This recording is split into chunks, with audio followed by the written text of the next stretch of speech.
friends, and welcome back to Dark Side of the Word, where I co-host a podcast and I do book reviews like today. And today I'm going to be reviewing Dead on Arrival. Hopefully you can see that. The light is glaring on it. Now, before I get into the review, I have to make a comment about something that happened to me today. I know that before I have mentioned that I have to have my fans on because it is so hot in this room now that I live back in Florida. But I think that my Florida blood is reappearing because I went outside today in the middle of the day and I said, oh, it feels good out here. It's not that hot. It was 88 degrees. So, I'm surviving and I am acclimating to the weather. Okay, friends, so again, I am reviewing Dead on Arrival.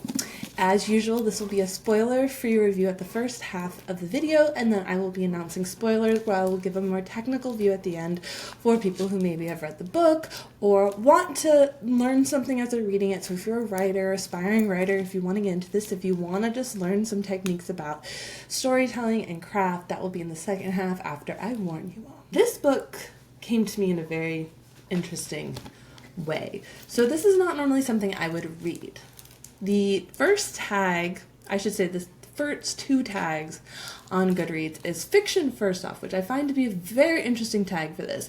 But really it's the second tag. The second tag is thriller. And if you have been following me for a while on Instagram or watched some of my videos, you know that I am hell-bent on never reading thrillers anymore. They don't work for me. Go listen to Never Lie, I think, my Frida McFadden book review that will explain it all. I don't do thrillers. They are not for me. I'm either bored, I guess the ending too quickly, or I'm not a mystery solver person. I'm watching Grimm right now, and if the story wasn't as exciting as it is, I probably would have turned it off already because I don't like serial stuff and I don't like police procedurals especially. They're just overdone. They've flooded the marketplace. I'm bored. Now see, Dead on Arrival came from my best friend. She highly recommended this book. She knows my taste, and she said it was amazing. She did put the caveat that she wasn't entirely sure that I would love it. She's like, well, yeah, it gets really, specific, but I think you'll like it. Let me just start out by saying I didn't just love it. I have not turned the page this quickly in a very long time. And now I'm turning the page again for my current read, but for a very long time I was going through a slump, and this book blew me out of the water.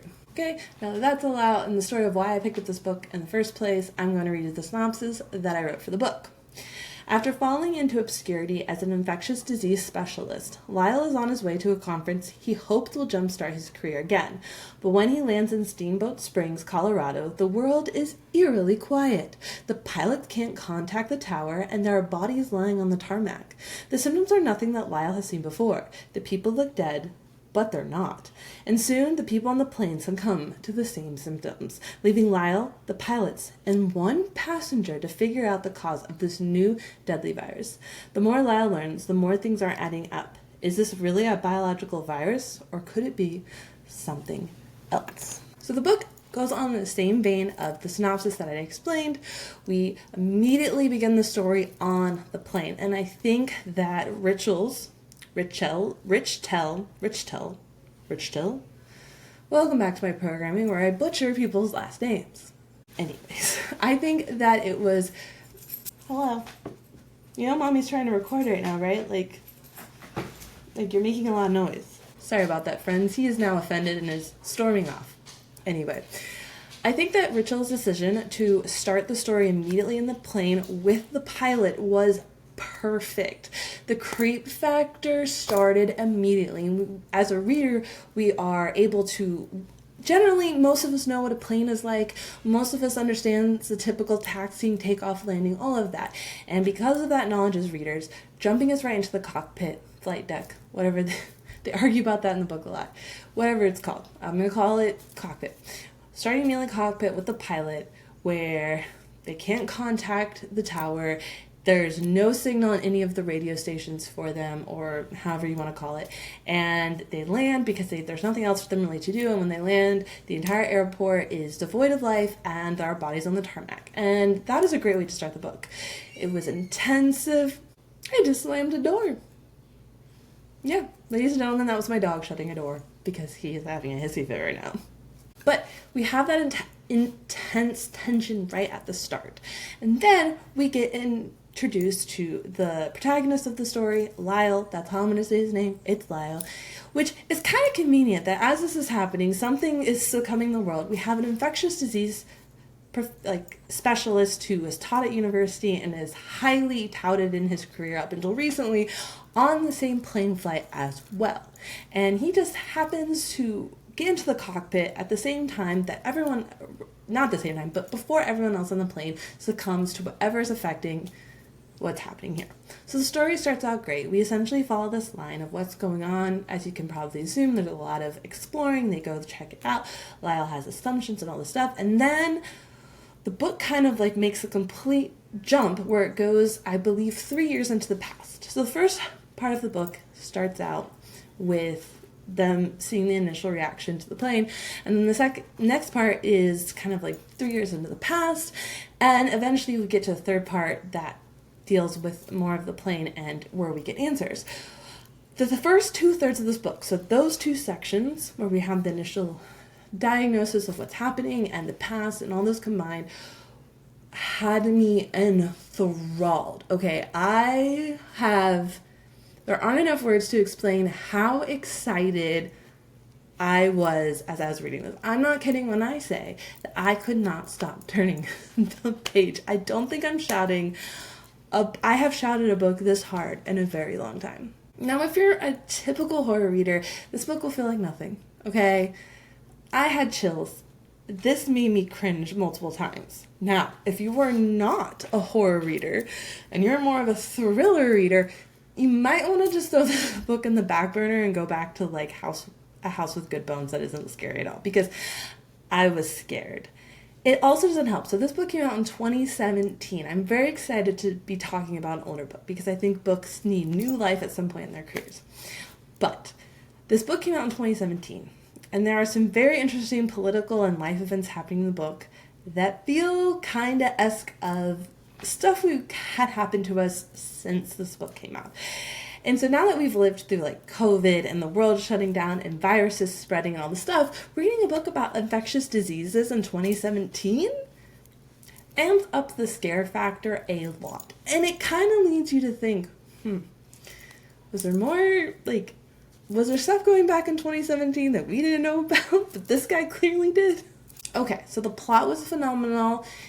There was the characters fell a lot into the same tropes that I complain all the time about. It happened with Fourth Monkey, I believe is the title. It just is the very typical male protagonist story of a genius man who has life events happen to him and essentially is down on his luck, and then he has this phenomenal thing where someone recognizes his genius or is able to tap into that and then rise him from the ashes and lets him be able to go back to an amazing life. It happens here again. I'm really over this trope, and not to characterize people, but male authors really lean on this, especially in the cop procedurals or thrillers or a lot of the genre. That is their go-to trope, and I am over it. It has nothing to do with it being a guy. It just has, I'm tired of the down on his luck, not understood guy finally rising up from the ashes, because most of the time a woman pulls him up.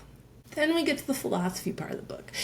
Richtel really kind of forced that philosophy on about, mostly from Lyle's perspective of I'm going through all this, I'm saving people from infectious diseases, and then they're just going out and killing themselves. So why am I doing this to begin with? And that was extremely heavy-handed and something I could have completely just disregarded the whole time.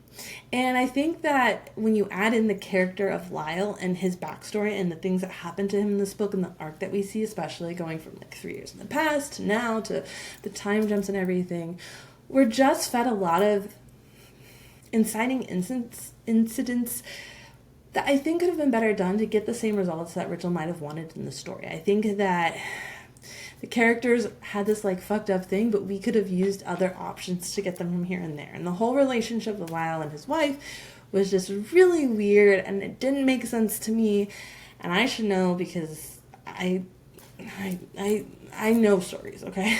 And that didn't make sense because that did not seem like a realistic outcome in all of it.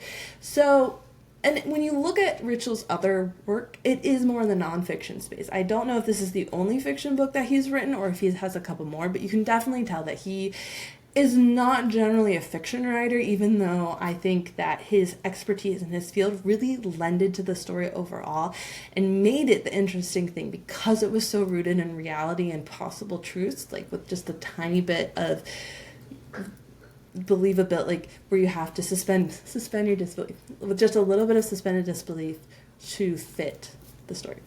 All in all, the ability to start the book with the inciting incident, get the reader's hook, then we jump to a timeline where readers are still left with really positive questions to keep them turning the page, and then kind of like coming up with a solution was just, it was woven together really, really well. I think that Richtel's ability to hit the points in the book that if any time the story was lagging, he would hit with another point to really entice the reader to keep turning that page expertly happened. I kept turning the page. Like, let me repeat that. I kept turning the page.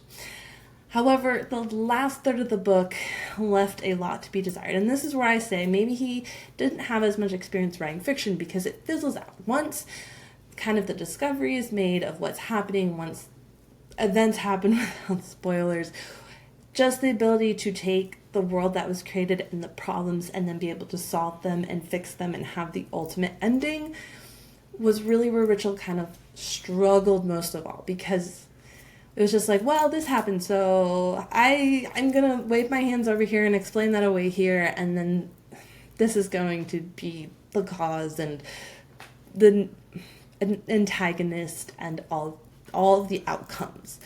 And that is where I also say that the choices that Richtel made in having his characters respond and act out in a certain way that they do in the book doesn't exactly match the ending, and it just felt like he stirred a bunch of things together, threw it on a wall, and said, oh, that's how we're ending it. I say that it's still worth the read, though, because the first 2/3 or even more, it's whenever there's a jump in the story, you'll understand. The first part of the book was just so enticing and amazing and consuming that I still highly recommend this book, and I still solidly gave it 4 stars. If the ending had been perfect, it would have been a 5-star read for me all the way. And I'm fucking saying this about a thriller book. Okay, friends, turn this video off, ruin my metrics. I don't mind, do it. If you haven't read the book and you don't want spoilers, because I'm going to be giving all the spoilers from this moment on. Now, if you're a writer and you're like, well, what can I learn from this book to be as great of a writer? Maybe you love Michael Crichton or Stephen King, which is what's toted on the front of here, is that's a combination of the best works of like Michael Crichton met with Stephen King, and I actually kind of agree with that. So say you're in that genre, what should you read this book for? My son made another appearance. Are you done pouting? Alright, well, I mentioned some of them in the first half of this review already. One being the male protagonist. Okay, this was 2017, which is 7 years ago, so granted, we maybe hadn't flooded the market as much. Hello! Are you saying hi to everyone? Yeah, are you done being a crybaby? Alright, I got a review now, mate. But today, if you're going to write the story, especially if you're a male writer, let's not fall on... Are you okay? Sorry, reviewer. Okay, I really got to get my work done. Let me finish, and then we'll go play. Especially if you are a male-oriented writer, maybe it's time that we can be more creative about our choices for the characters. We can really expand and get to different results of why they may have gotten to the same ending. Because like I said earlier, I think that there were a lot of different options that Richtel could have picked to get his characters from A to B, and it didn't have to be this, my wife cheated on me, but it's all my fault anyway, and I'm a genius and I can't save all these people anymore because they're just killing themselves. And then we have an evil genius that is... I still don't entirely get it with her. I get why she wanted to be seen, but I don't entirely get why she did it. Okay. That's not why I read the book. And again, I'm going to this whole point of why is Lyle apologizing to his wife for her cheating on him? Excuse you. Why is he having to be like, it's all my fault, you cheated on me? It's just not a believable thing. I'm sorry. It doesn't even make Lyle look better as a character. Like I said earlier as well, seriously, I gotta do this. No. And then also, as I said earlier in the first part of the review, the start of this book was the best choice that he could ever have made. It's probably the reason I loved it so much, is the start of the book. I was locked in.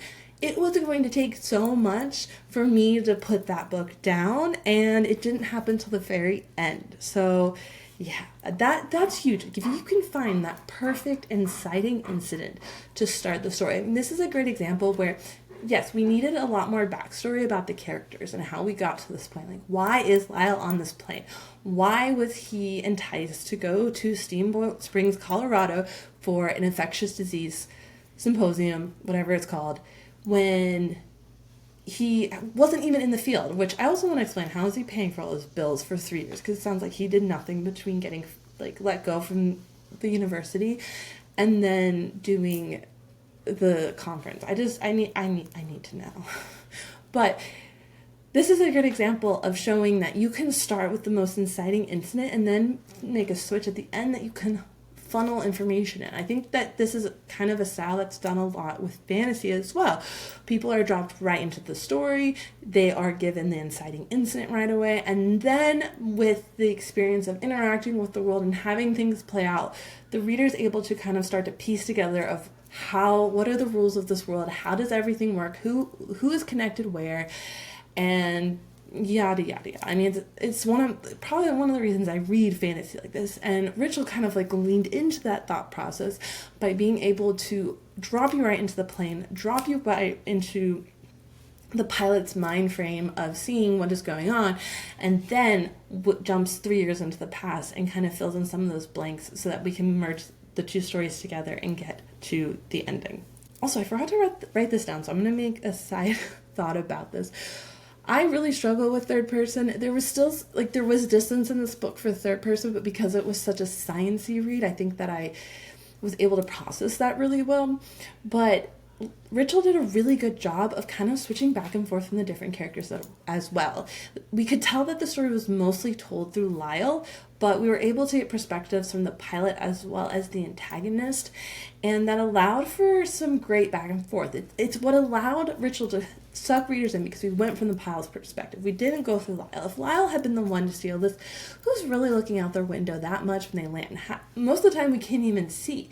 The pilots are able to get a wide view at the front to be able to see the bodies on the ground and to do all that, whereas most of the time people in the plane can't. So Lyle is not the person that can facilitate the inciting incident, and being able to write this in third person and switch a little bit was perfect. And it wasn't even in your face done either, where you started a new chapter with the person's name and you're like, oh, okay, so we're switching. It was really well done, smoothly transitioned, and I would say that is another reason to read the book. I'm coming to accept that people will do kind of very common tropes in stories. This was written 7 years ago, so the whole student falling for the professor thing, I'll live with it. I'm accepting common tropes happening. But here again is another example where Richtel just kind of fell into the common trope and allowed that to play off. But why did we have to make her crazy? Because, come on, make women look better. And if you have an answer to this because you read it, comment below, because I'm dying to know how scientifically did they lose their brains? Was it a form of partial amnesia? Because I need to know the answer to this. And I'm still trying to ponder my brain as to, we watch this, we have amnesia, we go into this, I'm assuming that's the frequency and it does something to the brain, and then if we feed them another frequency, they get out of it. Though I'm questioning the science about all of it, I also really appreciated that this was, to me, a very realistic kind of virus going around, and it was original and exciting and different and didn't just hand you information that you already knew where you could figure it out. And I think it took something imaginative like this to really also build up that tension, instead of it being like a typical virus like smallpox, that's a bad version, anthrax, or any of those other types of diseases spreading, being able for him to have made, being able for him to be able to make like his own style of bad guy, in the book, was a great choice and helped build the tension, because we didn't have any background to understand what was going on. So these people were just laying there, and nothing we could piece together about how they looked would have ever gotten us to that solution. So really, some of the great things to read about this book is the inciting incident use, the time jumps, as well as the excellent tension building that Richtel pulled off. So I hope that you guys actually really do give this a try. And if you're not into thrillers, give this a try if you can handle the scare. And then maybe read this one with the lights on. I need to do like a light meter. So this is like 3/4 of the light meter. So 3/4 of the lamp is turned on for this one. I got pretty scared. But, scariness comes in many factors. Some people are more supernatural scary. Some people are more realistic scary. I'm definitely more on the realistic scary side of things. So keep that in mind when I also light my light meter. But thank you, friends, so much for watching this review. If you liked it, please subscribe and give this video a thumbs up. I greatly appreciate all of your support. Also, make sure to share this video with others, and you can follow along, see what's going on in the podcast, as well as the YouTube page in general with book reviews on our Instagram page in the comments at Dark Side of the Word. Otherwise, also check out the blogs. I have a lot of back-titled books in there as well, when I was mostly doing written reviews instead of videos. But thank you so much, friends. Have an amazing reading time.